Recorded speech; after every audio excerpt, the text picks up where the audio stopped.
O Lord, may the words of my mouth and the meditations of our hearts be pleasing in your sight, O Lord, our rock and our redeemer. Amen. Take a load off, everybody. We're on a journey through a seemingly simple 3,000-year-old poem from our Bible that bursts with life and relevance and hope today because it really encompasses all of it. Our story began with the recognition that the Lord is my shepherd, and as a result of that, I'm content.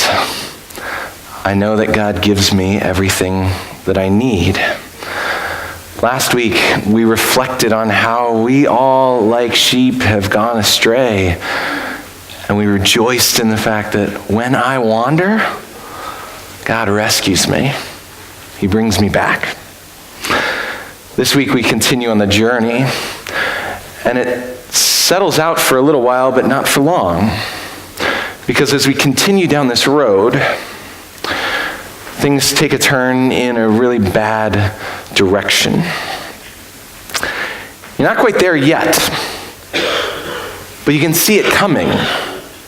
This dark valley up on the horizon ahead. A diagnosis. Rumblings of layoffs in your company. This unsettling distance that you feel in your heart and you struggle to put in words. This growing distance or cold shoulder kind of thing between you and someone that you care deeply about. And it gets under your skin. Freaks you out already. Where's all this leading? What's going to happen? I didn't ask for this. I don't want this. And what does it do? It paralyzes you. It immobilizes you. Robs you of joy and peace and love and goodness. We have a really clear recognition. I can't go over it. I can't go under it. I must go through it. There is simply no other way. So you start telling yourself, be brave, right? I'm courageous. But where do we find that courage? Where is the source of the kind of unshakable hope that can anchor us and keep us grounded in the midst of deeply unsettling things? I'm courageous, but how? What potential sources of hope are there anyways? You might see this thing coming, this unwanted guest, this unpleasant experience that you start to imagine in your life, impending doom, and you go, that's all right. I've got enough saved up to weather this. I can handle it. Our bank account can handle it. We've planned well. And that's good. God's the giver of every good gift, right? And so all the things that we have and are, they're ultimately can be traced back to God. But there's a shadow side to our possessions as well. See, the thing is, they don't form a very good foundation for hope. We can be tempted to put our faith in possessions. We can be tempted to define our existence as though I am what I have. And so if I have a lot, I'm doing great. But if I don't have things, then all of a sudden trouble, right? You might say to yourself, I can do this. I can. Gosh darn it, I am smart. I am brave. People like me, right? This kind of stuff. I can handle it. And that's okay. But performance is a bad foundation for hope too. Because that's all well and good when you're feeling strong and able and smart enough to solve the problem. But when you're facing something that is a mystery beyond your solving, when you're facing something that just saps you of all strength and will, it doesn't do a whole lot of good. And we can be tempted to buy into this sense of, I am what I do. That's what sums up my worth in my life, my strength, my hope. We could say, I'll get by with a little help from my friends, which is a great sentiment. We all need a village of people surrounding us to get through the things of everyday life. We need that. But if we rely too much on popularity, on how much people are noticing us, how much people are pausing to care for us, how much people are praising us, it's a really poor source of security and worth. I am what others think of me. It's a terrible lie when you're feeling starved for attention. Each of these things help. But when push comes to shove, they will not be enough. They will not deliver the goods of hope, unshakable hope in your life as you approach the valley of the shadow of death.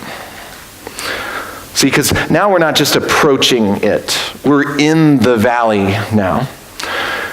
We're in the deepest, darkest crevice. This pit. We hear the howling of the wolves around us. These predatorial forces kind of at work. And we're just freaked out. This pit, though, it's where character is forged. I'm courageous. Why? How? I'm right in the deepest, darkest valley, and the storm is raging. The winds are howling through this cavernous place. The darkness seems endless. Thunder is just battering me. Lightning is striking, but in the midst of the lightning, this strobe, this flash of light, and you see it, you see him, his face, all full of courage in the midst of the wolves, but with this softness and this tenderheartedness and compassion in his eyes. He is fierce, overcoming the fears that are welling up inside of you, and he is friendly. He's able to be near and accessed and touched. Who is he? The shepherd. The good shepherd. And he's fighting off those wolves, and he's laying down his life for the sheep who he knows by name. The sheep that he will not let anyone snatch from his hands. I'm not afraid. I will not be afraid. I may experience fear as an emotional energy running through my body because I'm a human being, but I will not fear. I refuse to let fear get the best of me. Why? Because you are with me. Because you're right here in my space. You see, here in the psalm, in this poem, we've been doing this journey where things are kind of nice and easy does it. Still water and green pasture.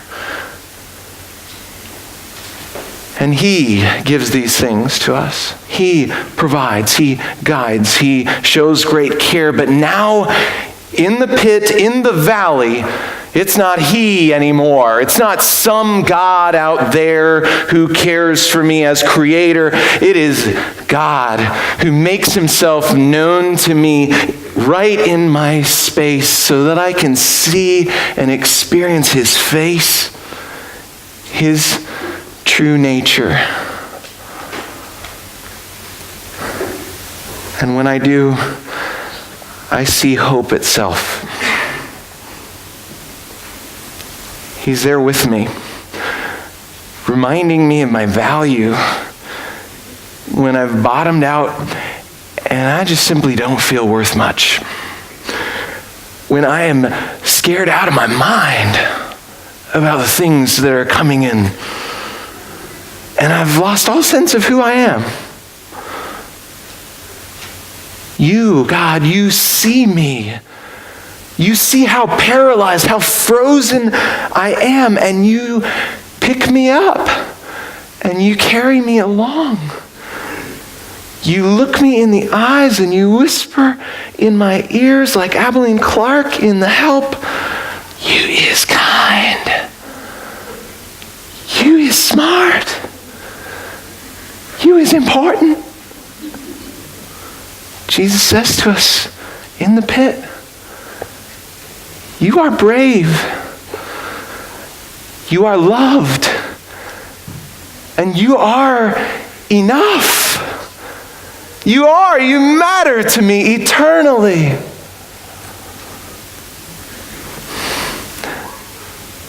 Maybe some of you are right there in the midst of that valley, of this valley that we're in together right now. Maybe some of you with the things that are coming at you, these unwanted guests, these things you didn't ask for in your life, maybe you're right there. And my prayer for you is that in the midst of the valley, you see his face in the midst of the lightning flash. And you rediscover this hope that just sinks down deeply into your bones. One of the things I've learned in walking through those valleys with myself and with other people is that when all seems to be dark, the littlest beam of light that breaks through the darkness, it makes all the difference. The smallest speck of light that seeps into the space, it changes everything. And in that pit, hope, real, genuine, unshakable hope can come to us, meet us clear as day, and grace us with the very presence of God. What does hope do? Hope means I'm delivered from harm, but also from fear, even that anticipatory fear. And in its place, God gives me freedom and courage. You see, because whether I have all the stuff I want or not, I'm content because the Good Shepherd gives me everything that I need. Whether I have others' approval and care and kind words or not, I know I am always loved by the Good Shepherd. Whether I am feeling strong and self-sufficient and independent or not, I'm brave. Why? Because God, you are with me. Your rod and your staff, they comfort me. These twin instruments, these things, they comfort us. These aspects of God's nature. You see that shepherd's staff, that shepherd's crook, it's got a hook on the end. And it's just long enough to reach out and catch that sheep who's wandering off the path and into danger and pulls it back in. And that rod, in the other hand, that rod is for protection from all the predators around, from all the external threats. And so God, through the staff and the rod, these twin aspects of God's nature, he saves us from ourselves and he saves us from sin, death, and the devil.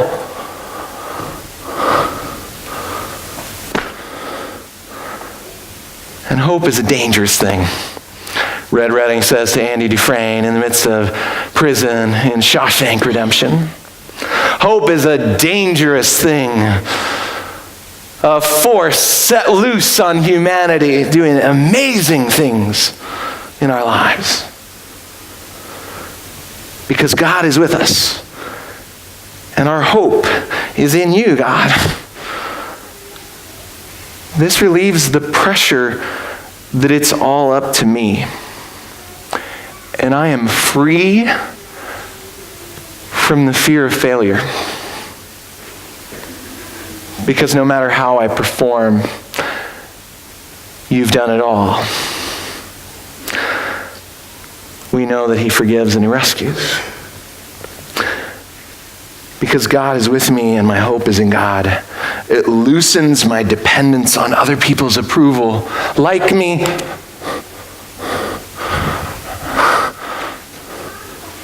And I'm free to love without needing to be liked in return. And it's a beautiful thing. Because my hope is in God and God is with me, it loosens my grip on stuff and its grip on me and my heart and life. And I'm free to give of what I have and all that I am to other people, to share beautiful experiences with others, to travel light, free to enjoy stuff, to share it with others, and to give it away freely.